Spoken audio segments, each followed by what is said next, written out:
thank you, sir, for accepting our invitation to be chairing this today's case presentation. And the subspecialty faculty is Dr. Shailesh Karvinde, sir, who is Senior Consultant Pediatric Hematology Oncology at Dinanath Mangeshkar Hospital, Pune.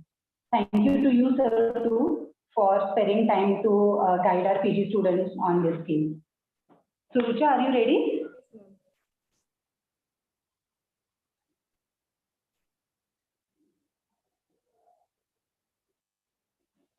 Dr. Rucha, are you ready, beta?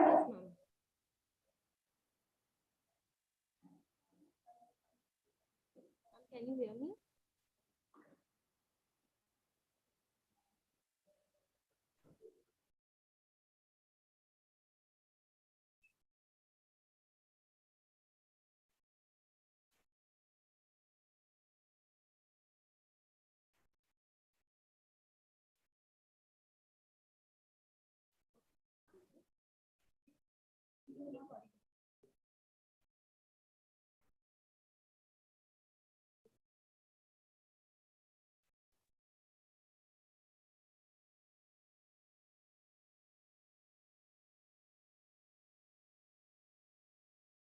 Should I start? Should I start?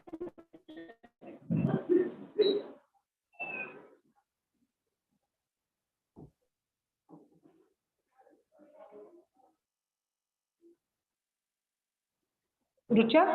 Yes, ma'am. Hello, Dr. Rucha? Yes, ma'am.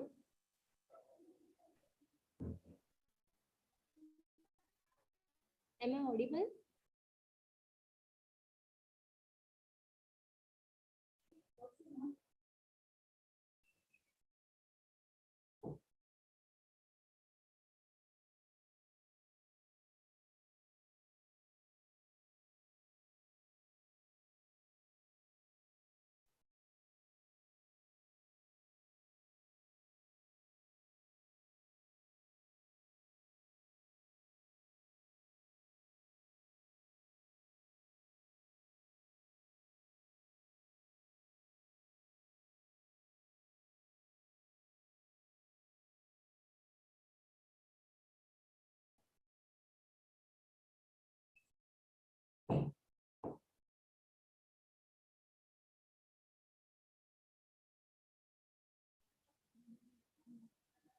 Hello, Rucha? Yes, ma'am. Am I audible?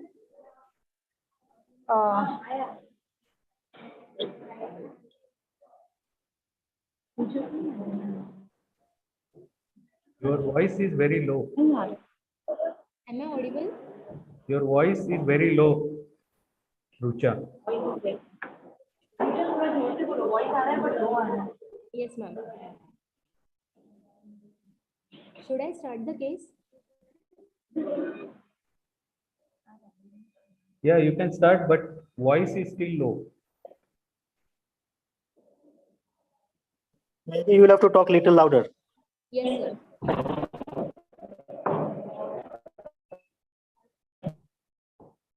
Speak little louder. I think there is little problem with the speakers also of your setup. So just be little louder and little slow so everybody will be able to hear.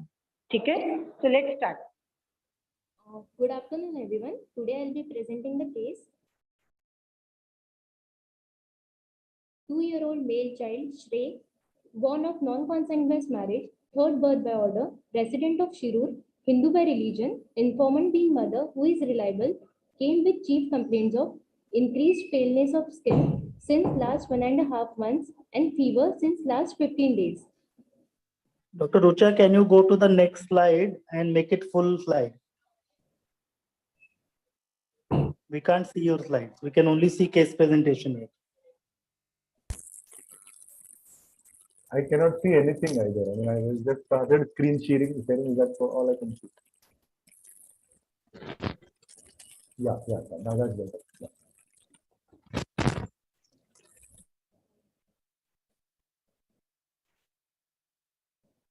So my case, 2-year-old male child Shrey, born of non-consanguineous marriage, third by birth order, resident of Shirur, Hindu by religion, informant being mother who is reliable, came with chief complaints of increased paleness of skin since last 1.5 months, and fever since last 15 days. Child was apparently all right 1.5 months ago when mother noticed increased paleness of skin over palms, soles, nail beds, which was gradually progressive in nature. It was associated with decrease in appetite. Child was less playful and preferred to sleep and irritable when awake. There is history of fever since last 15 days, mild to moderate grade, 100 to 101 degree Fahrenheit, 1 to 2 spikes per day, responding to medications. Child was irritable in interfebrile period and associated with refusal to feed. It was not associated with chills or rigors and not associated with rash. On further probing regarding the level of activity of the child, it was observed that child had developmental delay during the pre-morbid condition only, which will be further explained in my developmental history. There was no history of cough, cold, or difficulty in breathing, no history of loose motion, vomiting, or abdominal pain, no history of TB or TB contact, no history of crying during micturition, no history of yellowish discoloration of skin, abdominal distension, no history of any blood transfusions in the past or in the family, no history of pica, blood in stools, worms in stools, or pain in abdomen, no history of rash over body, bleeding manifestations, no history of swelling around neck or history suggestive of bony pains, no history of seizures, altered sensorium, or focal neurological deficit, no history of swelling over body, increased respiratory activity, or suppressed suck cycle. Treatment history. For all these complaints, child was admitted in outside hospital for a period of 2 days. Some blood investigations were done there, and parents were told child had some abnormal blood reports and there is requirement of blood transfusion, and 2 PRBCs were transfused for the same and referred to KEMH for further management. Past history. There is history of one previous admission at the age of 1.5 years for a period of 15 days in view of fever with some respiratory complaints, and there it was treated as lower respiratory tract infections. O2 support was required for around 2 to 3 days, and IV medications were given and nebulizations were given. No other previous history of admission. Developmental history, as there is developmental delay as explained earlier, so I would like to explain developmental history first. Gross motor, neck holding was achieved at 6 months of age, rollover was achieved at 1 year of age, child started sitting with support at 15 months of age and sitting without support at 18 months of age. At present, child is 2 years old, not able to crawl, creep, pull to stand, or stand without support. Developmental quotient of 33%. And fine motor, grasping objects with both the hands was achieved at 7 months of age, unidextrous grasp by 11 months of age, transferring object from one hand to another by 15 months of age, and immature pincer grasp is present. At present, child is not having mature pincer grasp, not able to drink from a cup or feed himself, and cannot scribble. Developmental quotient of 37%. On language, cooing at 6 months of age and raising at 9 months of age. At present, child is not able to pronounce monosyllables or bisyllables. Developmental quotient of 20%. On social and adaptive skill, social smile at 4 months of age, recognizing mother at 5 months of age, can turn head when called by name. At present, child does not have stranger anxiety, cannot wave bye-bye, no object permanence, no domestic mimicry, and cannot point to body parts. Developmental quotient of 16%. So total developmental quotient of 27%. For all these complaints of delayed development, he was brought to an outside hospital at the age of 6 months for absence of neck holding. It was brought to the parents' notice that child had some abnormal facial features. Some further blood investigations were done, and parents were informed that child will require a close follow-up. There was no history of cyanosis, respiratory distress, forehead sweating while feeding, suppressed suck cycle, no history of prolonged jaundice, no history of delayed passage of meconium, no history of constipation, no history of seizures, no history of hip dislocation or hip surgery, no history of excessive weight gain, shrill cry, prolonged jaundice, umbilical hernia, no history of sleep apnea, no history of recurrent ear infections, no history of delayed tooth eruption, or no history of diarrhea. So, On Rucha, families, will you analyze the chief complaints and the negative history that you have asked? yes, sir.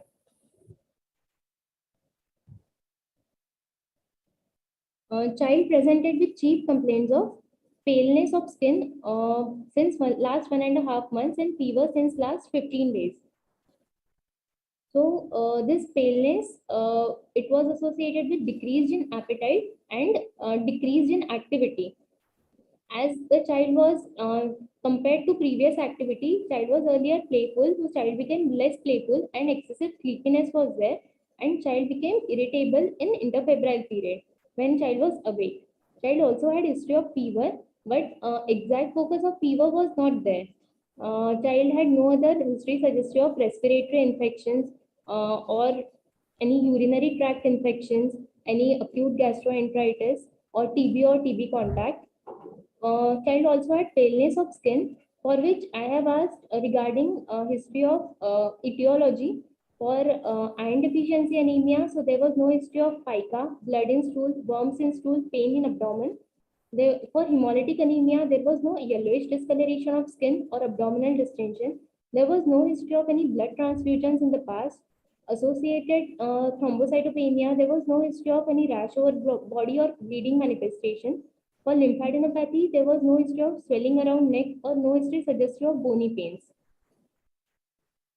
And for cardiac failure, for complications, there was no history of swelling over body, increased respiratory activity, suppressed subcycle.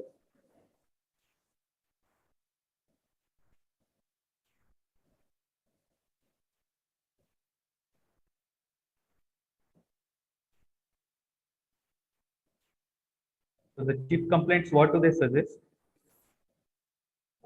That anemia with febrile illness. So this paleness started 1.5 months ago. Yes. What do you think might be the type of uh, anemia or the severity? How did it increase? Initially, child was active and gradually it was increasing. Initially, that paleness was noted over palms and soles. Later, mother also noticed there was paleness over nail beds, and it is still gradually progressing, and it was associated with decreased activity as well. Yes. So it suggests that the anemia was of gradual onset and Yes. progressive. Yes. Okay. Then you asked about the negative histories. What are the possibilities that you have ruled out based on the negative history that you have asked? Nutritional anemia, any hemolytic anemia, uh, transfusion dependent anemia, or anemia associated with other manifestations such as associated with pancytopenia, so history of thrombocytopenia as well, associated with lymphadenopathy, so towards malignancy.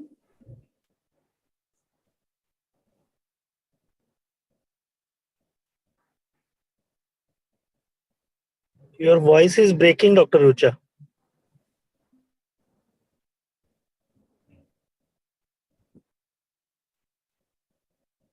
Sir, I would like to rule out nutritional anemia, hemolytic anemia, any transfusion dependent anemia, anemia associated with malignancy.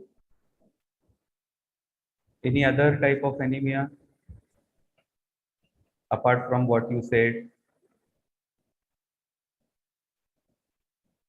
where other cell lines can also get involved?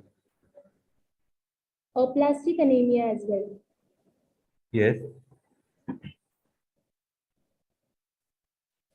So how would be the presentation in that case? Child will present with petechial rash over body with recurrent infections and anemia. Right. So accordingly, you have asked history of various infections in the negative history. Okay. Even then, it may not be possible to rule out, but you can keep it a bit aside at present. Yes, sir. Okay. So then related to the, you can go ahead with your analysis.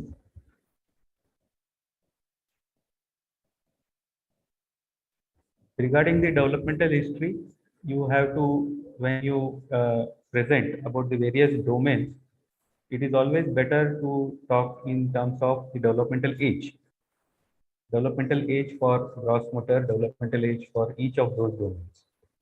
And then you take the average of the four domains and come to a average developmental age, and then you calculate the developmental quotient.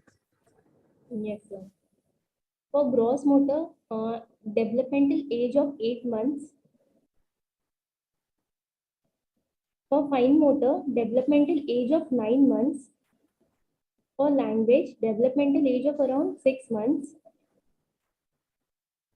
And for social and adaptive skill, developmental age of around 7 months. Okay.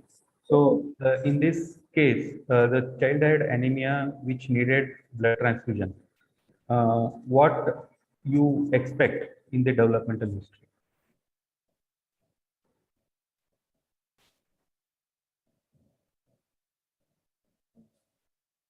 Will all the four domains be affected, or any particular domain will be affected? Due to anemia, mainly gross motor domain would be affected much more. Right. But what has happened in this child? In this child, there is global developmental delay. Correct. Is it common to have anemia in a child with global developmental delay? And if yes, what is the etiology? Yes, sir. In global developmental delay presented, child presented with CP, they'll have feeding difficulties as well. So there is chances of nutritional anemia.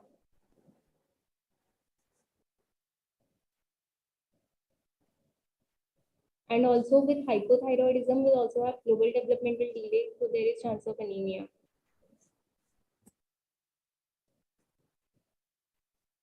Okay. Okay, please go ahead.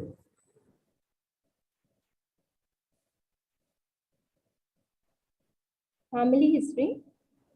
Child is born of non-consanguineous marriage, third by birth order. There is history of one sibling death at 2.5 years of age. For AG with sepsis, there is no history of blood transfusion in family, no history of any abdominal surgery in family, no history of similar complaints in siblings. There is history of alleged Down syndrome in paternal grandfather. They could not explain it exactly, that no reports were there, but he also had developmental delay and allegedly Down syndrome was there according to them.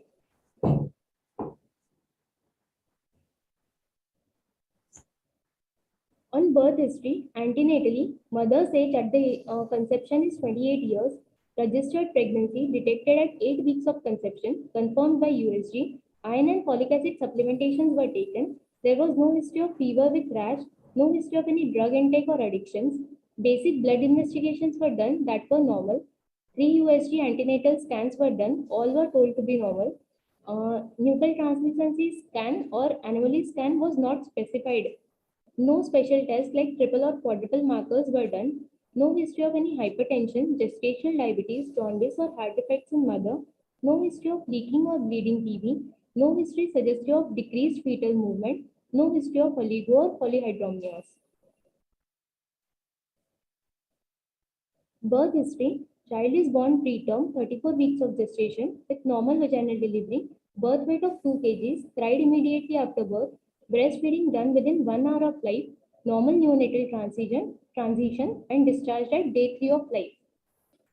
Immunization history. Child is immunized till date as per universal immunization program in government setup. Last vaccination done at 1.5 years of age. Booster dose was given and no special vaccines were given.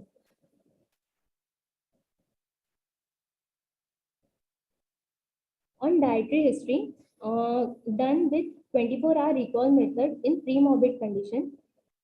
Child is taking 600 kilocalories for a requirement of 930 kilocalories with deficit of 330 kilocalories. Child is taking 12 grams of protein for a requirement of 18 grams with deficit of 6 grams of protein.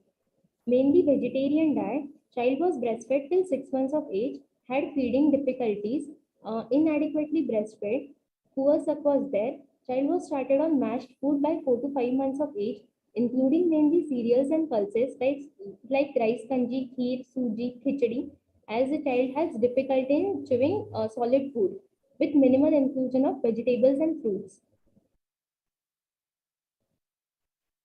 Socio-economic history. There are 6 members in family living in Pakka Sorry house. to interrupt. You must comment on whether this child's diet is rich in iron or B12 because one of your differentials was nutritional anemia.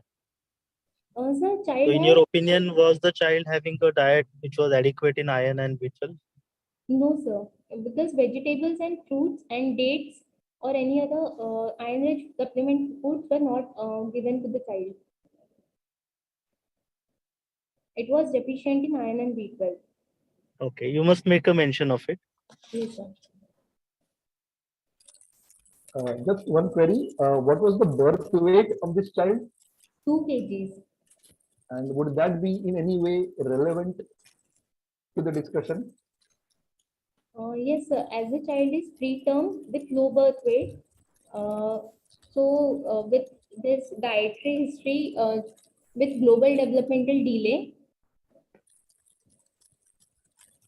We are talking in the context of anemia. We are like and so far we are just looking at anemia.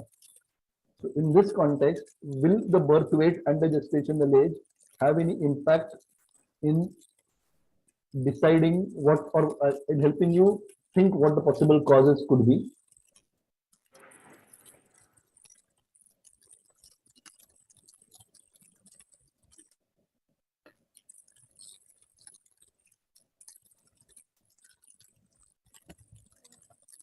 It's okay. I mean, if prematurity could be there.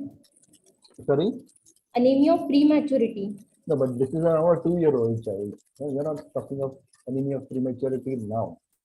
So if you have a preterm low birth weight child, hmm, what is the most, and you're dealing with anemia, what is the first thing that will come to your mind?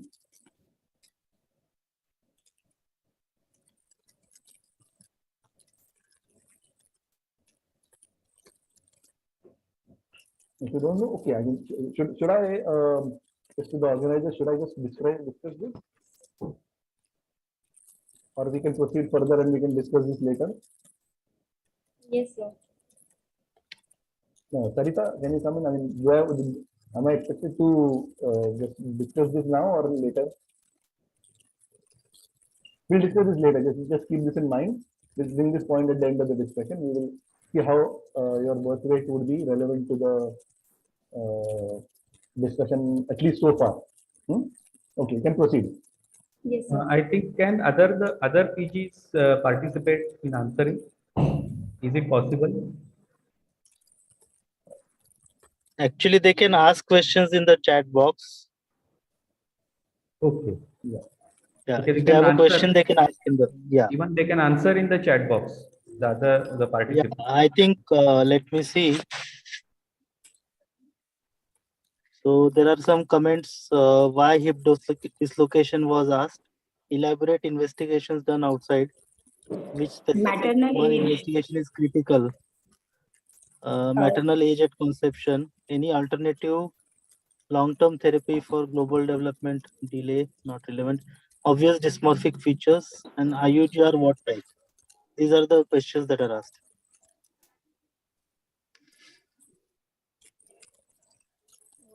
Maternal age at the age of maternal age at this conception was 28 years.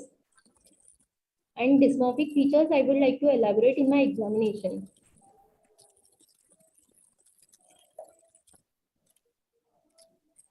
Okay, please proceed.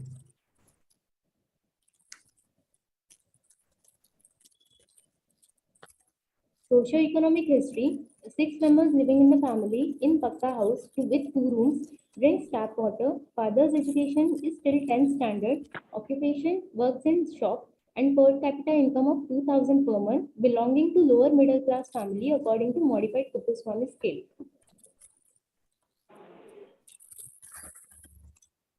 So summary on history is 2-year-old male child, third by birth order, born of non-consanguineous marriage, immunized till date as per universal immunization program, belonging to lower middle class family, presented with pallor since last 1.5 months, with feeding difficulties since birth and faulty feeding practices currently, and fever since last 15 days, with global developmental delay, with prematurity and low birth weight, with history of one hospitalization for lower respiratory tract infection at the age of 1.5 years, and received PRBC transfusion 2 days before admission.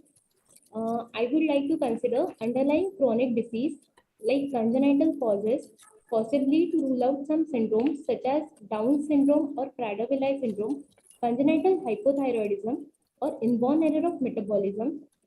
As child also presented with febrile illness, so to rule out infectious cause for any viral infection or bacterial infection, and for anemia could be nutritional or hematological causes. Can you elaborate on the points in favor, against in these differentials which you have thought of? For congenital genetic syndromes, child presented with abnormal facies and global developmental delay with prematurity, and also supporting congenital hypothyroidism. For IEM, child has developmental delay, but against it, child does not presented with persistent vomiting or any acute dehydration stage.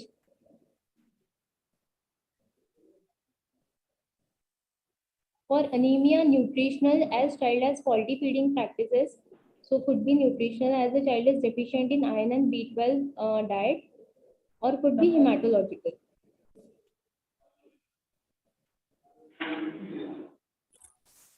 What about the fever for 2 weeks? What would be the possible differentials in that situation? It could be any infectious etiology, like viral fever, or any with long-standing fevers like enteric fever or pox. Any other differential for a fever which is about 2 weeks duration? Other than infections, it could be malignancy related.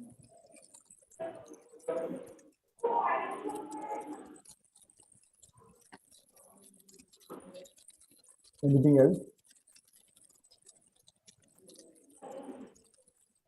Or any It may inflammatory. it may not be valid here in this specific situation, but in general, anybody with fever more than 2 weeks, yes, you talked about infections, yes, that's the commonest.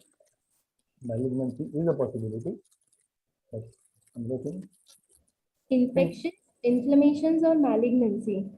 so connective tissue disorders also is one of the differences, but again, not in the present scenario. Okay, go ahead. On general examination, child is conscious, alert, sitting comfortably in mother's lap. Intracath is in situ around the right wrist. Child is afebrile with pulse rate of 102 beats per minute, regular rhythm, good volume, no radiofemoral or radioradial delay, respiratory rate of 24 cycles per minute, BP of 80 by 60 millimeters of mercury in left arm in supine position, peripheral pulses are well fed, CRT of less than 3 seconds, mild pallor is present, no icterus, no lymphadenopathy, no cyanosis, no clubbing or edema. Anthropometry, as per, I have plotted this as per IAP growth charts. Weight of 10.3 kg for expected of 11.2, lying between 3rd to 50th centile with Z-score of -2, so child is underweight. Length of 76 centimeter for expected of 82 centimeter with Z-score of less than -3, less than 1st centile. Child is severely stunted, and head circumference for observed of 44 centimeter for expected with 48 centimeter, less than 3rd centile microcephaly. Weight for length is 3rd to 50th centile. But for this, I would also like to plot it on Downs chart. So as per Downs chart, weight for age lies between 5th to 25th centile. Head circumference between 5th to 25th centile. And length for age is also between 5th to 25th centile. And weight for length at 25th centile.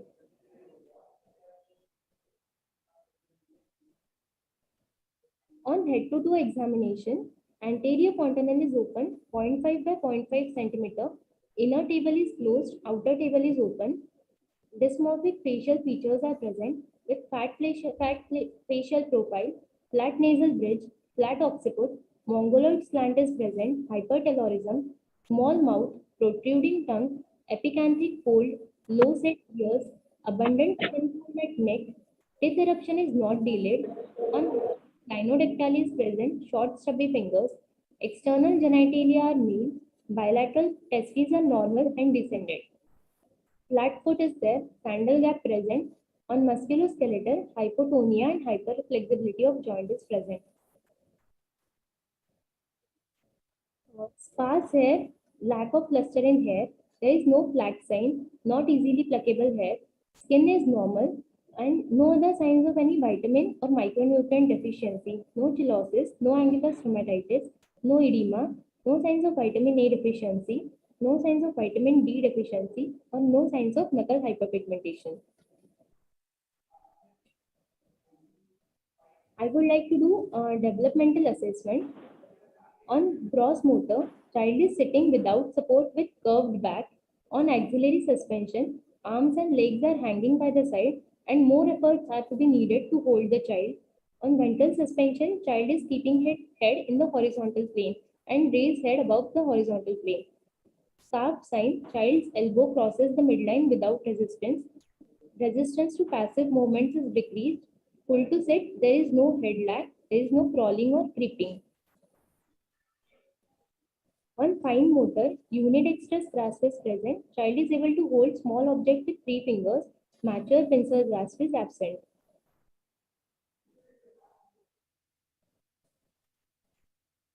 On systemic examination, per abdomen, on inspection, protuberant abdomen, umbilicus is centrally placed, inverted and retracted. Hernial orifices are intact. Skin over abdomen is normal. No visible pulsations, no dilated veins. On palpation, superficial palpation, abdomen is soft, non-tender, and no guarding rigidity. On deep palpation, liver is 5 cm below the subcostal margin in mid-clavicular line, non-tender, firm in consistency with smooth surface with well-defined margins with liver span of 12 cm. Spleen is 3 cm below the left subcostal margin in splenic axis, firm, non-tender, and splenic notch is not appreciable. Both the kidneys are not palatable. Percussion, tympanic note is present in all the 9 quadrants of abdomen except for the liver dullness and splenic dullness. No signs of free fluid in abdomen. Normal vowel sounds are heard on auscultation. On CNS examination, higher functions, child is conscious, alert, recognizing mother and father. Memory and intelligence cannot be tested. Speech, cooing is present, no monosyllable or bisyllable.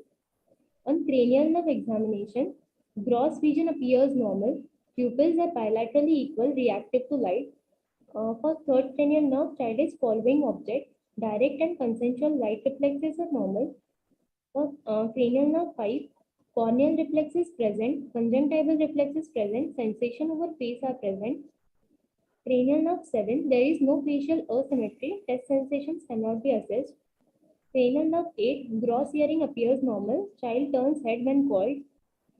9 and 10, gag reflex is present, uvula is centrally placed in position. 11 and 12 cannot be tested.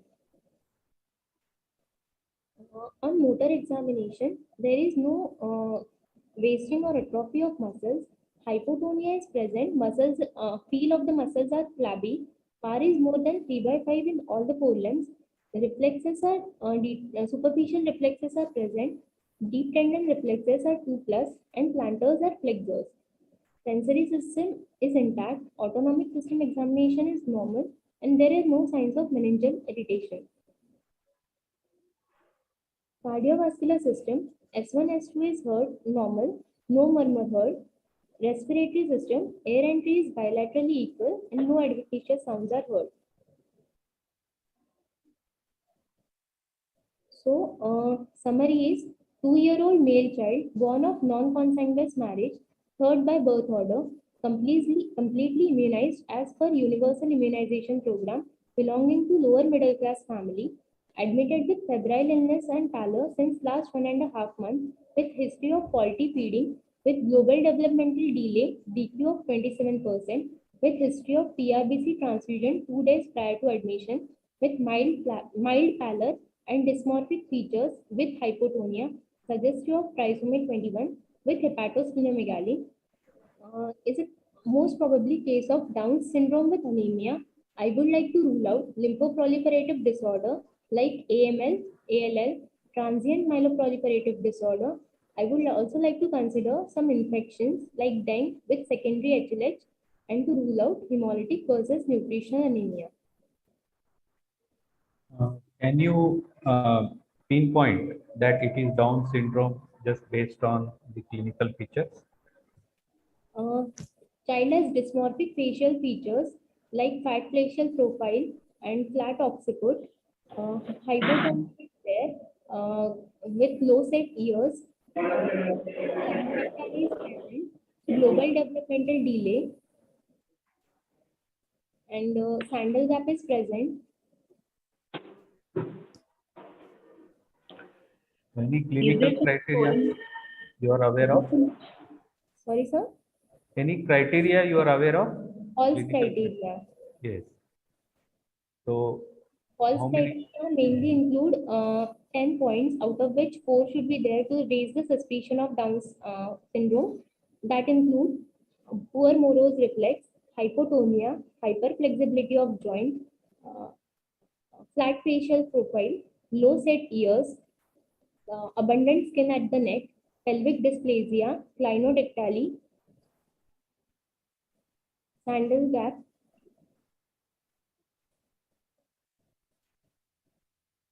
simian crease.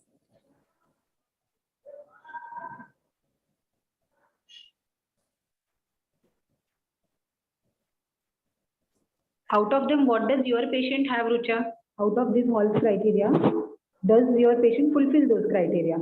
Child is hypotonic, hyperflexibility of joint is there. There are fat facial profile is there.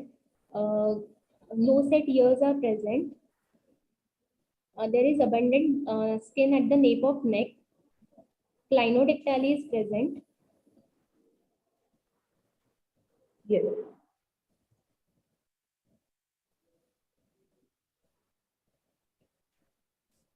Why have you put lymphoproliferative disorder or malignancy as the first differential? Children with Down syndrome are usually at a high risk. More than 18 times there is high risk than that of the general population for lymphoproliferative disorders. And with hepatosplenomegaly, child is presented. But then you are considering your hemolytic and nutritional anemia also in the case. So, which is whatever you are finding, the history and the clinical Like, feature. keep it as on the down because it could be like different from associated with Downs. It could be nutritional as the child has faulty feeding practices, and also for hemolytic like sickle cell, it could come as a different annuity. No, but in this situation, where would you put all these anemias? I mean, where you, so you are considering lymphoproliferative as a strong possibility just because there is, just because Downs have a higher incidence of leukemia. But is there anything else to corroborate your suspicion?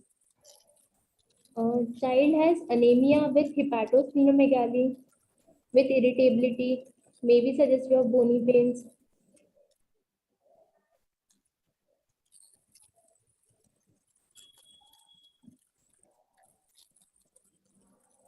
What would be more common in Downs, iron deficiency or malignancy?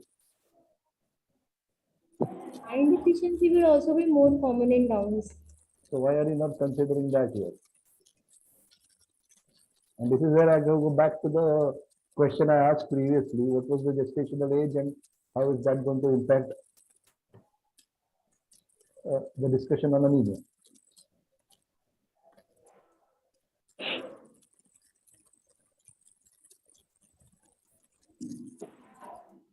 Okay, we'll come to that later. Chalo, go ahead. Uh, Now I would like to proceed with investigations. Second, just one more point. You mentioned transient myeloproliferative disorder. Yes. What is that? Uh, it usually comes in newborn period with Down syndrome. And, the child will go for routine investigations. The child will be asymptomatic, and on peripheral smears, blast will be there. So these are asymptomatic children without any manifestations having blast on the smear, and they will not require any further treatment, but will have to monitor the child, as there is 25% chance of developing AML in initial 5 years of life. That's not entirely correct, but still, yes, I will discuss this again later. But why is it in the differential now? This is a 2-year-old child. I mean, it shouldn't come in the differential yet. You don't get a transient myeloproliferative disorder in a 2-year-old child. Okay? Yeah, go ahead. I would like to proceed with investigation. Initially, child presented with HB of 7.4.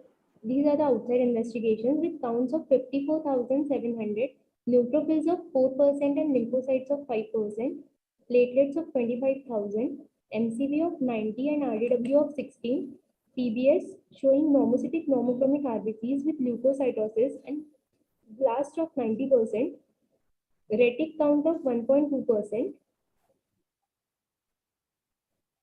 and after transfusion, child's HB became 14.4 on this is on the admission with counts of 45,200, platelets of 12,000, MCV of 92 and RDW of 16.4, peripheral blood smear showing normocytic normochromic RBCs with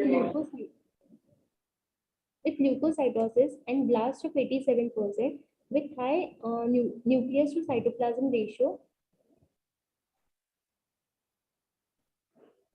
And I would like to do TLS profile, tumor lysis profile, having LDH of 2300, uric acid of 9.3, urea of 35 and creatinine of 0.6, calcium of 9.4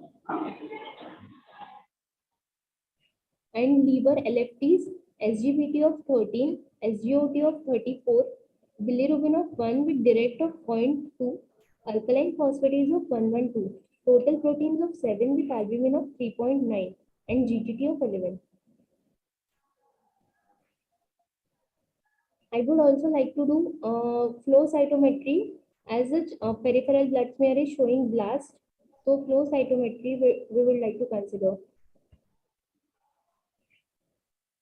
And to rule out any infections, we would like to do routine chest X-ray, USG abdomen plus pelvis, urine routine examination, and in Fox workup like TT and gastric lavage, and dengue, and to rule out enteric fever also. And for anemia, I would like to do serum ferritin.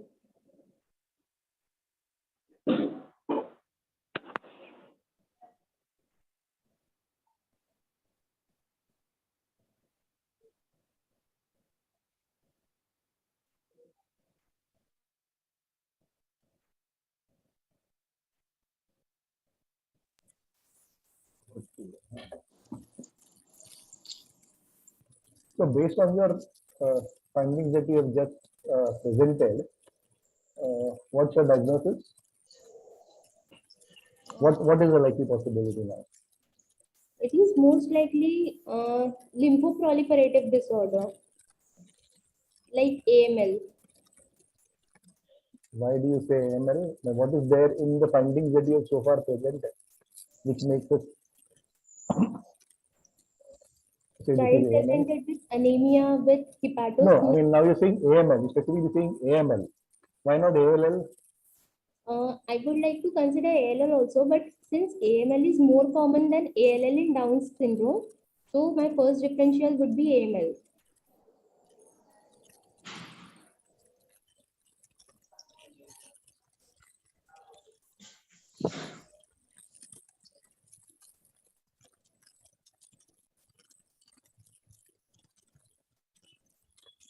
And why would you want to do a serum ferritin now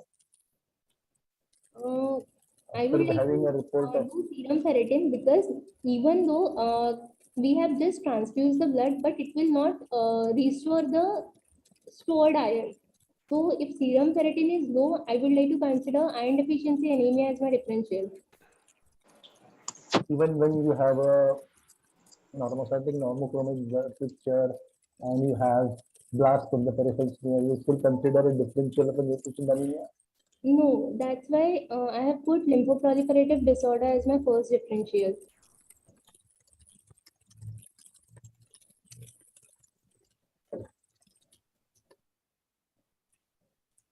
Surucha, this child was transfused. Okay, Yes. whatever the hemogram first you are saying is after transfusion. Let's say you had received the child before transfusion. Yes, ma'am. What type of anemia were you expecting there? Mainly nutritional anemia I would like to consider. Iron deficiency anemia or megaloblastic anemia. No, we know now, let's say this was malignancy, let's say. I mean, the hemogram would have come. What type of anemia alone with malignancy do you expect?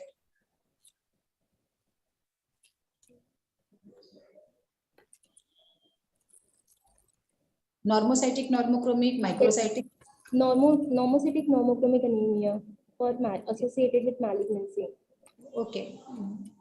How is Down's MCV different from other population normally? Is there anything different in Down's?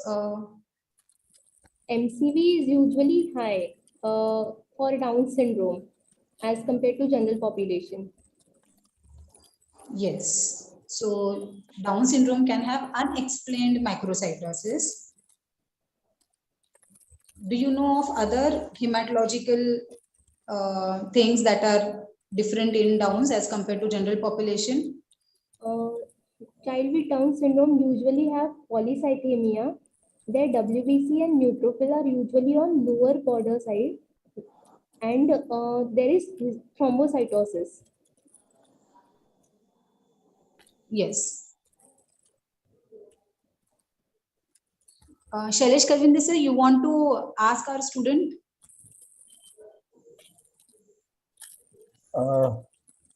Yeah, we can go ahead with, I mean, is there any further presentation or is this? No, sir, she is the one. Yeah, this is the one case only which will No, no, I'm saying, is she presenting anything further or has she finished the presentation? finish the slide, sir. Yeah, Just she finish will. the She is slide. not Okay. included flow cytome. Yes, sir. Yeah, last slide. Okay. So,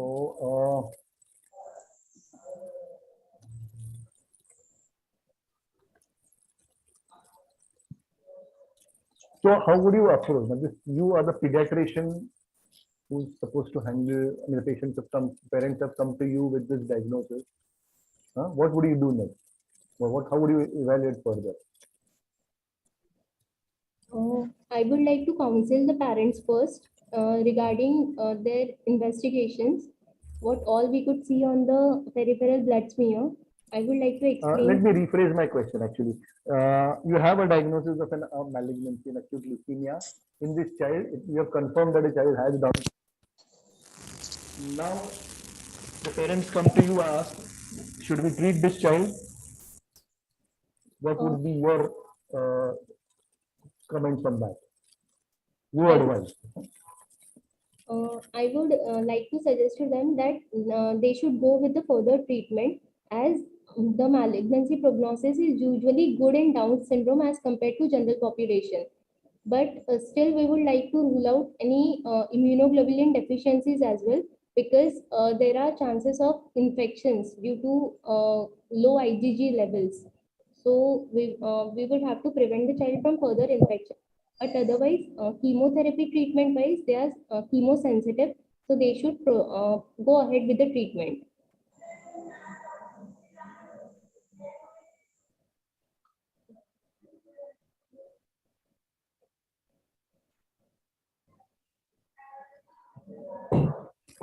What flow cytometry findings would help you decide whether this is lymphoid or myeloid? Do you have any idea which markers are going to be relevant? Sorry, sir. Do you have any idea which markers are going to be relevant in this case? We would like to do translocation studies. Translocation 821, No, 15, no. 17. I'm talking of flow cytometry. Now, we don't do translocations and flow cytometry. I'm talking of flow cytometry. Which markers would you be looking at? Do you have any brief idea as to which markers would point towards a myeloid lineage, which marker would point towards a lymphoid lineage? CD61 would be positive, MPO positive. That's if it's a myeloid or a megakaryocytic lineage. For megakaryocytic,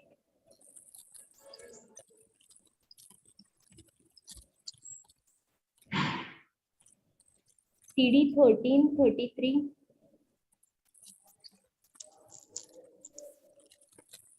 CD19. No, that's an lymphoid marker. Rucha, can you clinically say, I mean, yeah, nowadays we will all go ahead with flow cytometry, but can we clinically say which child must be AML and which child must be ALL? Might be, I mean, turning out. Do we have some clinical clues? Forget this child, but in general, just looking at the history or examination, are there some features which point more towards ALL and other towards AML? Let's begin from there. Age of presentation. Okay, how is it different? Yes, you're ALL, right. How is it different? ALL usually presents between 1 to 10 years of age with less than 1 year having good prognosis. No, less than 1 year have a good prognosis. Some of them do as well, but it's a different category of. So what Dr. Sarita was asking you is, are there any clinical features which would point more towards a myeloid rather than a lymphoid lineage? In lymphoid, there would be involvement of testicular involvement, CNS involvement, lymphadenopathy.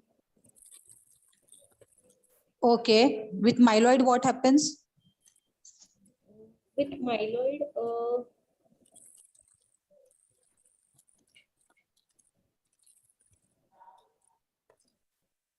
Bleeding manifestations are more common with ALL or AML. bleeding manifestations are more common with AML. Okay. Your extragranulocytic sarcomas, like myeloid sarcomas, like proptosis or, spinal cord lesions, they are more common with ALL or AML. AML. Mediastinal mass. Mediastinal mass is associated with more common with T-cell AML. Yes. So that's how, I mean, there are some few clinical clues. Again, the child is even more sicker with AML, more acute presentation with AML. Again, like you said, age-wise, in the peak age group of your 2 to 10 years, it is ALL is much more common than AML. Infant, and then in the later age groups, AML slightly, though ALL will always remain more common, but still then the preponderance of AML will little start rising. Okay. Prognosis wise, which is the best leukemia presently to have ALL or AML? ALL, B-cell ALL. In AML, which carries the best prognosis? Sorry. The best leukemia currently to have is APML. Yes, I was about to, Yeah, acute promyelocytic leukemia. Correct. Which is, can you tell me something about that? Yes, sir. What is acute promyelocytic leukemia? And how is it different from the other leukemias that we see?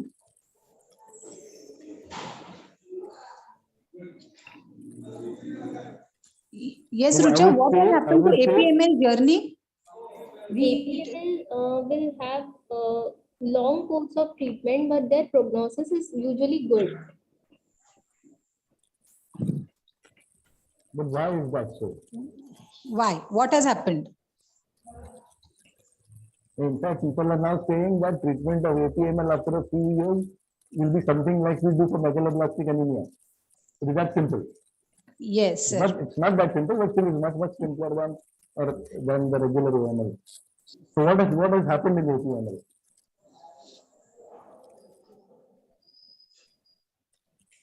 And why do we need to be aware of the possibility of APML and react quickly? Why is that so?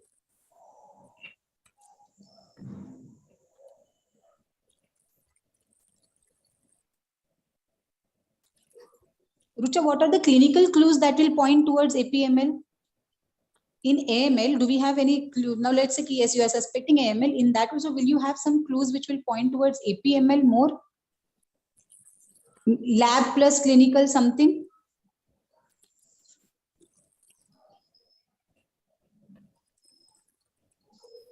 On the peripheral smear, what type of blast do they have?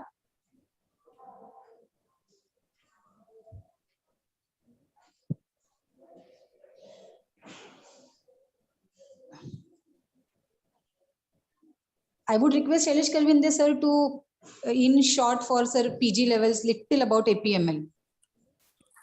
Okay, I'll just highlight some of the differences with other acute leukemias. Yes, sir. One thing I have already said is that it has an excellent prognosis. But the other thing to remember is that the risk of mortality is very high in the initial phase if appropriate treatment is not given. Really aware of this possibility.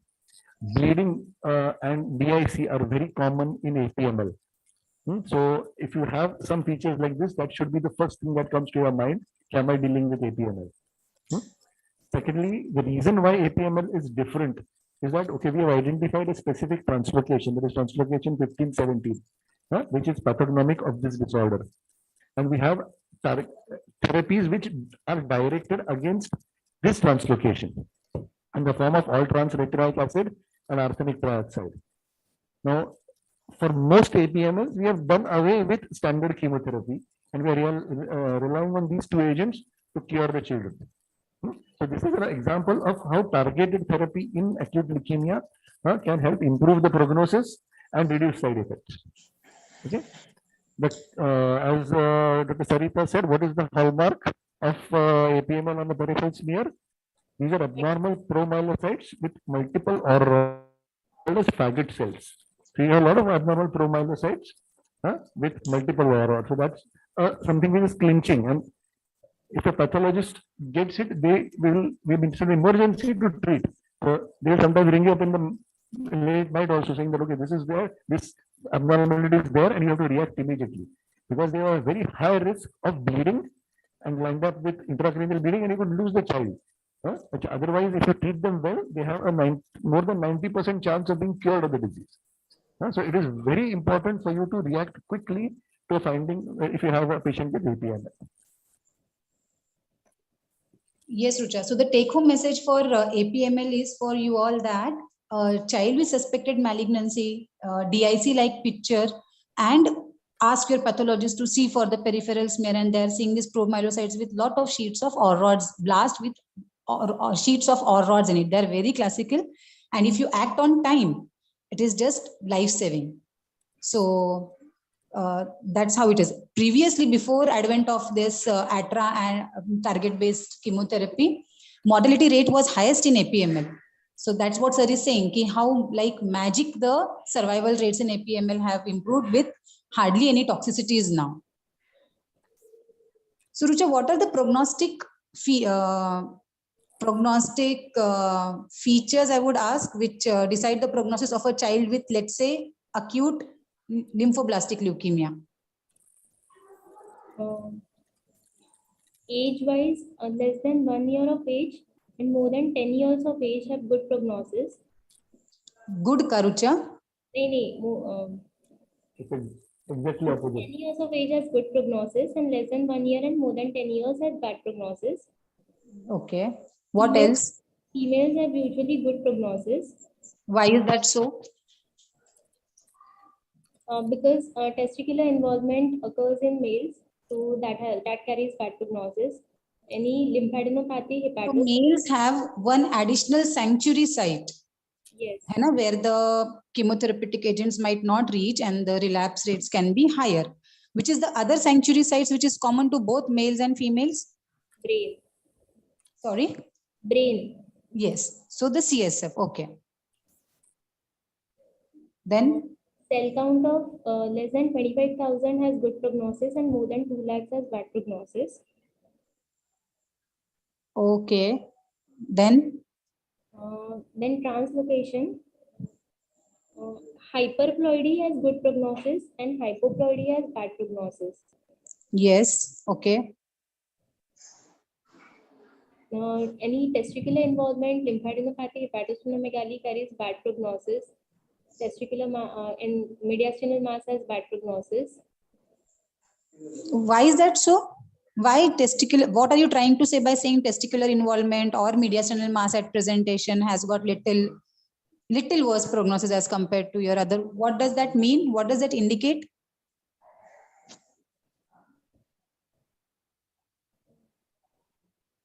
Because that is more suggestive of T cell ALL. yes. So that is why I mean. So basically, you are trying to say कि T cell has got worse outcomes as compared to B cell. Anything more?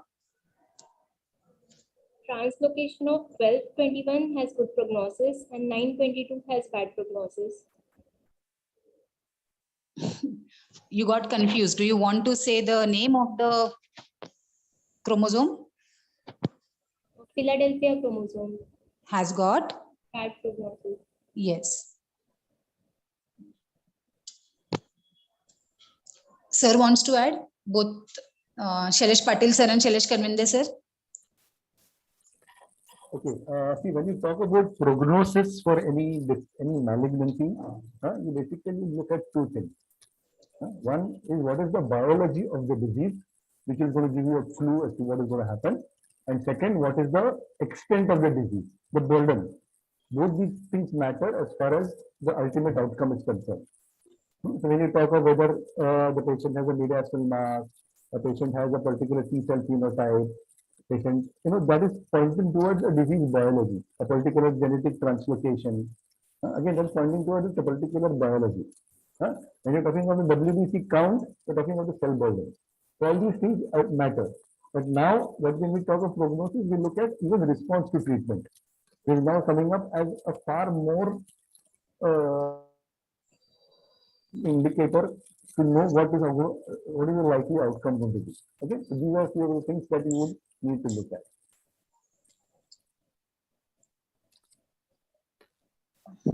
So, then just going back, suppose this child did not have developmental delay, did not have Downs, but had everything else. What would your differentials have been? Leave aside the developmental delay. You have a child who has increasing pallor for 1.5 months, has fever for 2 weeks, and has hepatosplenomegaly. Would that in any way make you think differently, or still a lymphoproliferative disorder will be your first diagnosis? There, my first differential would be infections with nutritional cause of anemia could be there.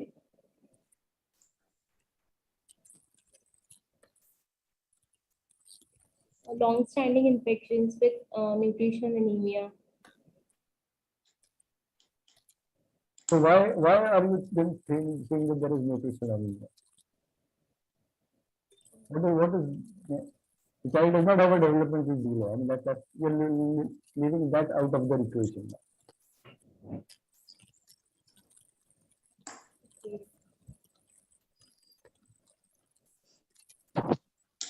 So again, we'll discuss the point where we said what happens to the gestational age and birth weight in response to an evaluation for anemia. And is that relevant? How is that? It is relevant. How is that relevant? Low birth weight babies usually catches up by 2 years of age. No, but how is that relevant to the anemia?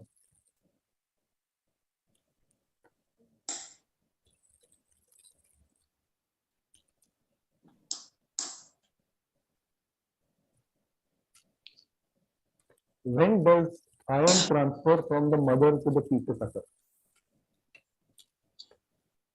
Sorry, sir. When does iron transfer from the mother to the fetus occur?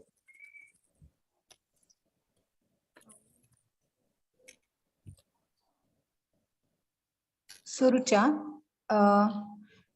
what is anemia of prematurity and why does it happen?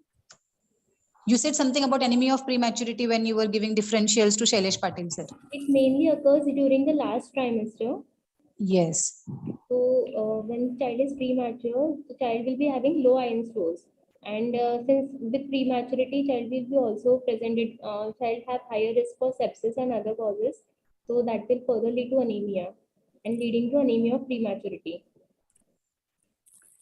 What are more causes other than, so one, like sir has just initiated the discussion, because the active transport of the iron happens in the last trimester. So stores are not restored in the fetus. That is one reason. What else happens in the premature babies? What is physiological? How it happens in newborns? What happens? In normal newborns, what happens to their hemoglobin? When they are born with a hemoglobin of 13, 14. What happens further? Normal newborn, Rucha? For normal newborn, they'll have anemia because the initial erythropoiesis site is liver and then will shift to kidneys. So they'll reach to plateau of anemia by around 3 to 4 months of age. And in premature babies, it reaches plateau bolte hain use. What is it called as? The nadir. The physiologic. Yes. I'll request Shailesh Karvinde sir to explain it to the residents, sir. Yeah, see, with the when the baby is born, there's a change in the physiology. So from the intrauterine to the postnatal kind of environment. So there happens a switch between the predominant HbF to the adult form of HbA. So while this, so there is a relative suppression in erythropoiesis for a period of time, which in healthy full-term babies would last about, which the mother would be reached about 6 weeks. But in preterm babies, this mother like occurs later and can be more exaggerated. So that's why we call it as a super physiological anemia. The thing is, when we talk about iron stores, it is not just a reflection of the less time in preterm babies. There's less time for iron transfer, as well as the iron stores are dependent on the body weight of the fetus or the baby. So lesser the weight, lesser will be the iron stores. And when usually these iron stores are sufficient to support hematopoiesis till about doubling of the birth weight. So after that, if active support for iron replacement is not done, these children are at high risk of iron deficiency. So this is something which very often gets missed, that we otherwise the child is having a reasonable diet, but lands up with iron deficiency. We find out it was something which is preventable if you are anticipated that this child is going to land up with iron deficiency in the future. So one of the most important preventable causes of iron deficiency, other than the diet and nutrition, of course, is to identify those at risk. And this is one situation where a low birth weight and a child will be at risk.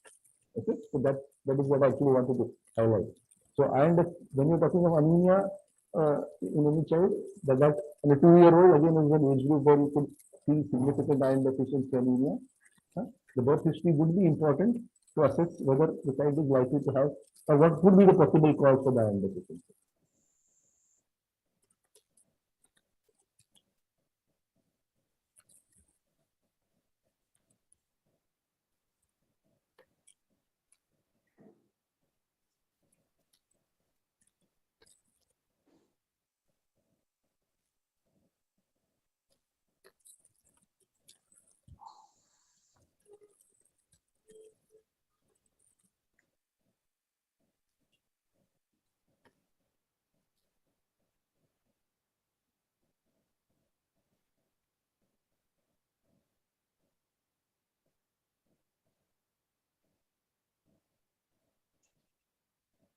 Surucha, Yes, ma'am.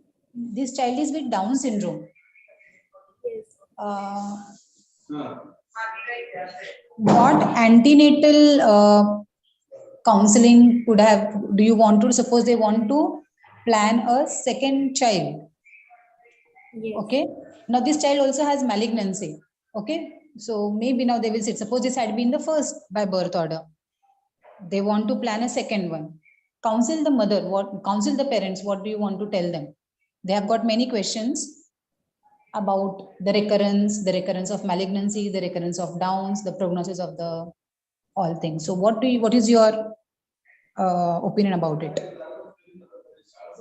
I would like to do karyotyping of the child or translocation studies of the child if of this child, present child. If there is, because there are chances of Down syndrome in the sibling. If translocation 21-21 is present, there is 100% chance of recurrence in sibling. Okay. And also for the next child, we would like to suggest antenatal screening for the mother. And we would like to do chorionic villus sampling by around 10 to 12 weeks of gestation or amniocentesis by around 16 to 20 weeks of gestation and run karyotyping on the amniotic fluid. Before there, are there some blood tests depending upon which you can assess the probability? Yes, we would like to do triple test, quadruple test, and integrated test. For the more accuracy, we would like to do integrated test for this mother. That would include quadruple test and USG showing showing nuchal translucency with pregnancy associated plasma protein A. Okay, suppose it was not whole translocation 21-21, then what is the scenario? Then what are the basis on which you can decide about the recurrence?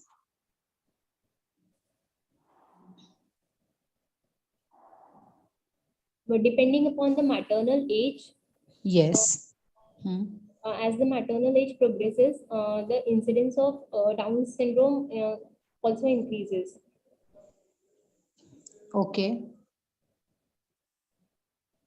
What about the malignancy part? Suppose not Downs. They say ki suppose the child is normal. Okay. What about the malignancy risk in the other sibling?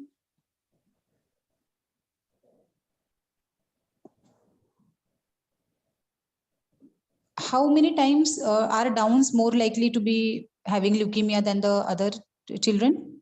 18 times more chances of having leukemia than the general population. Yeah. So roughly 20 times more the chances of malignancy in the Downs children. Now suppose normal child, but a previous sibling was having leukemia. What are the chances? What do you tell the parents? What will happen? What about malignancy in the next sibling?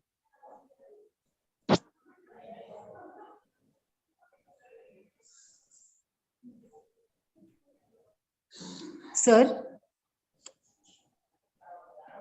Yeah, so we're talking of children who do not have any known genetic disorder pre-existing, and that if the child develops acute leukemia, the chance that it is genetically determined is very low. In fact, that or rather is inherited, it's unlikely to be inherited. It must be due to environmental factors. So the chance that it will recur in subsequent pregnancies is extremely low. So parents can be reassured that they can go ahead with the pregnancy if they want to do so. Unless if the child has some genetic disorder which has predisposed to the development of leukemia, then the subsequent pregnancies need to be screened for that genetic disorder. So because the children will also are likely to have similar risk of developing a leukemia. So leukemia generally doesn't run in family.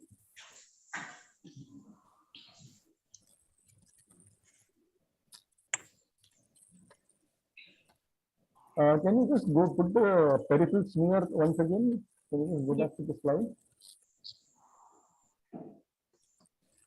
Okay. Peripheral smear was showing normocytic normochromic RBCs with leukocytosis with blast of 87%. Yeah, that's it. Yeah, that's it.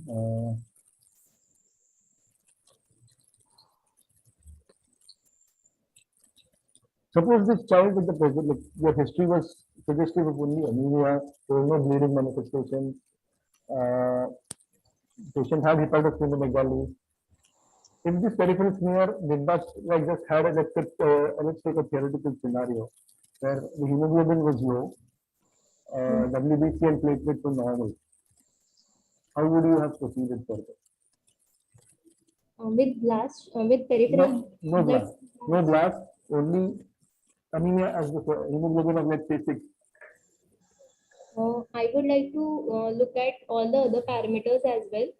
MCV, MCH, MCHC, and RDW. Depending on that, whether the child is having microcytic, macrocytic, or normocytic anemia, I would like to proceed. And if the child is having microcytic anemia, then looking at the RDW, I would like to consider iron deficiency anemia, or is it going towards thalassemia? So now with the presence of hepatosplenomegaly, your possibility of iron deficiency is likely or unlikely? Or With small anemia with hepatosplenomegaly in a 2-year-old child, what would your differences be?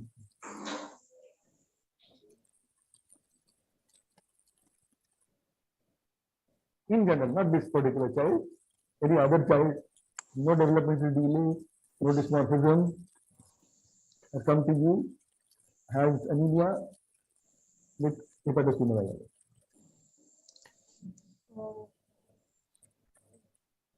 thalassemia trait could be there.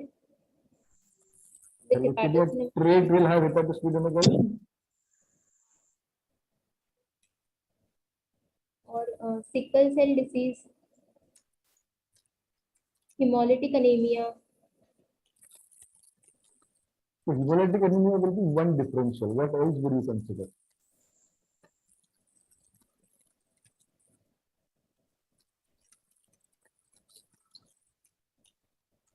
So I would like to investigate the child in terms of hemolytic anemia with No, splenomegaly. okay, hemolytic anemia is one differential. What else would you consider?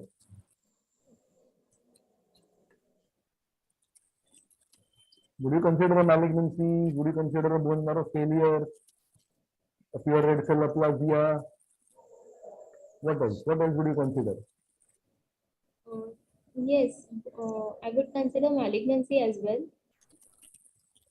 and bone marrow failure syndromes. Are hepatosplenomegaly common in bone marrow failure syndrome? Not that common. They're uncommon. They're not there. That's one point actually against the diagnosis of a bone marrow failure. So, okay, hemolytic anemia is one. Second, you said is malignancy. Anything else?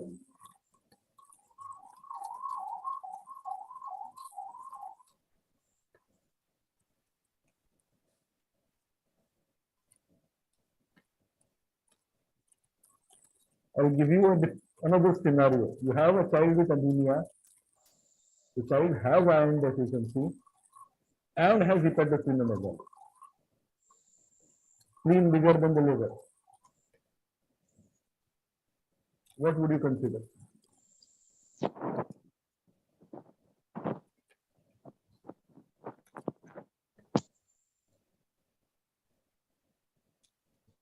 It need not be a hematological condition. It is something else, obviously. Chronic infections like malaria. Okay, but that won't present with iron. You may not have the iron deficiency part. That's okay. That can be one of the differences for a hepatosplenomegaly with anemia. Parvovirus, No, parvovirus. EBV virus.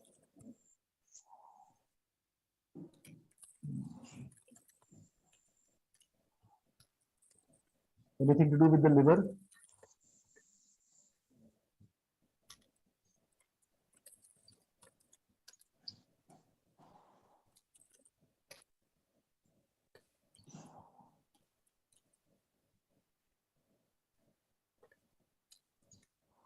What about portal hypertension?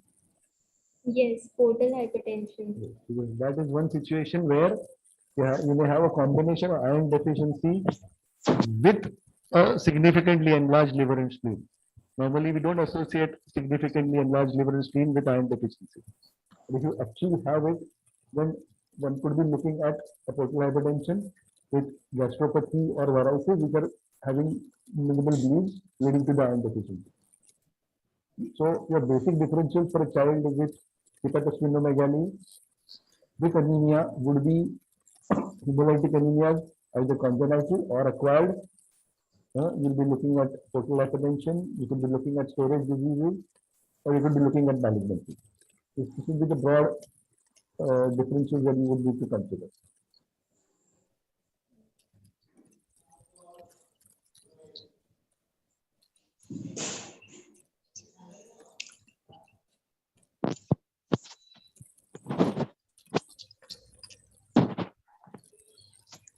Anybody else wants to ask any questions? More?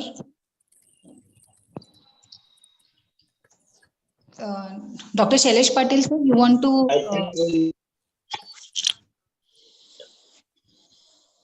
Shailesh, you want to ask anything, Dr. Patil, sir? No, sir. I think everything is covered. Sir, in this case, I wanted to ask now. We have a child who has developmental delay and who has anemia. So, how important will drug history be? Are there any drugs that we give to children who have, say, developmental delay? Here, fortunately, there are no seizures. But what antiepileptics could potentially cause anemia?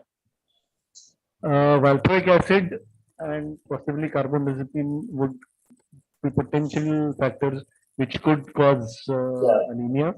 Usually, it is this relative narrow suppression which occurs because of these agents, and the levels may be usually higher than the drug levels are probably higher at that time. So if you can just titrate, stop the drug for some time, replace it, and then maybe reintroduce at a lower dose, maybe those patients would recover. Just stopping the drug sometimes can help in these. I mean, mostly with the anti-epileptics, I think these two of the agents we have seen where anemias have been documented. More of thrombocytopenia is more common, but anemia also is possible. Right.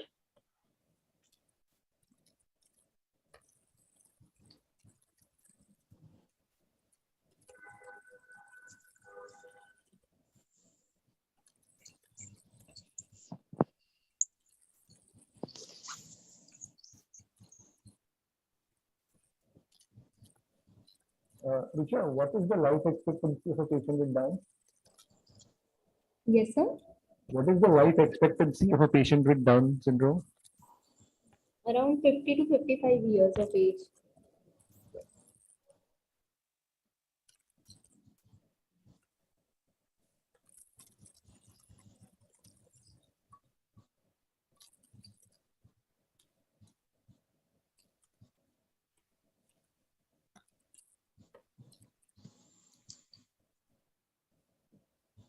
Suggestion, anybody has suggestions for Rucha for her presentation or some lacuna or how she can improve in the exam, sir?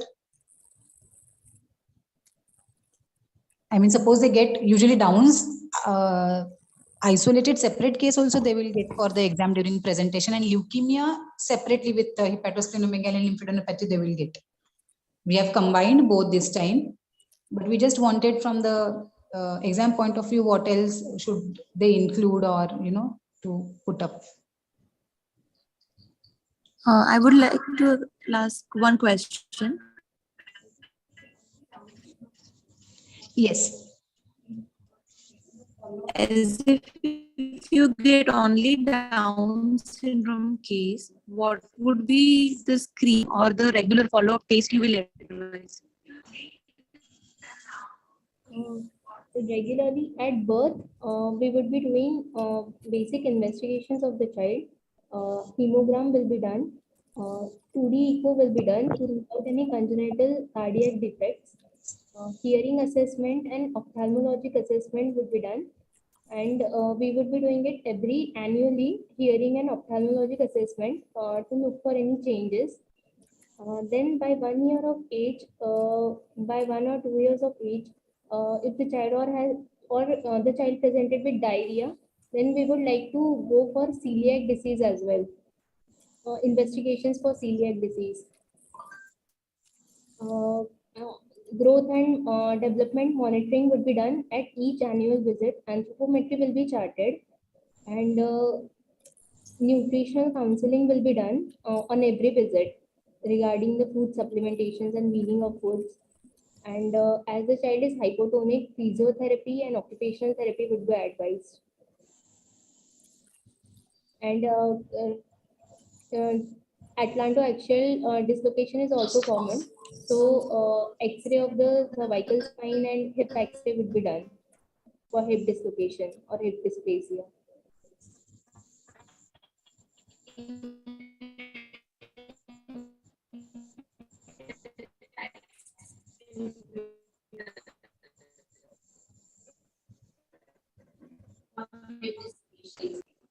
Okay.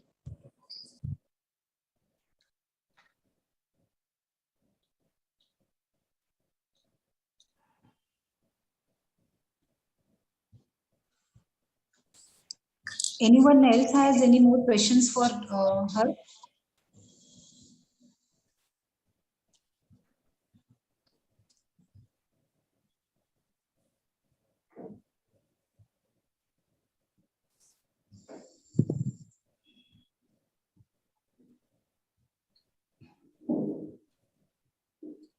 Kulkarni sir, shall we?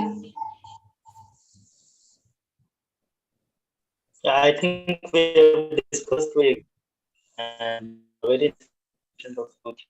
And thank you, Dr. Shailesh Kanade sir, Dr. Shailesh Patil sir, for being a faculty for this session. Your inputs were really very valuable. And I think I'll ask Dr. Sarita madam to propose the vote of thanks, and we'll end the meeting. Yes, so very well presented, Rucha. And thank you so much, Dr. Shailesh Patil sir and Kanvinde sir. I mean, your inputs were really very valuable and very appreciated by we all. Thank you, IAP Pune. Thank you, Parag Gaikwad sir. Thank you, Dilip Mule sir. And we'll continue the session after 2 weeks again. We'll come with a new case. Thank you, everyone. Shall we, we'll end this meeting on this good note. All the best, Rucha, for your future. Thank you, everyone. Thank you. Yeah, thanks, Richa. Good discussion. Good discussion, Rucha. It was a nice case presentation. All the best to you. Thank you, sir.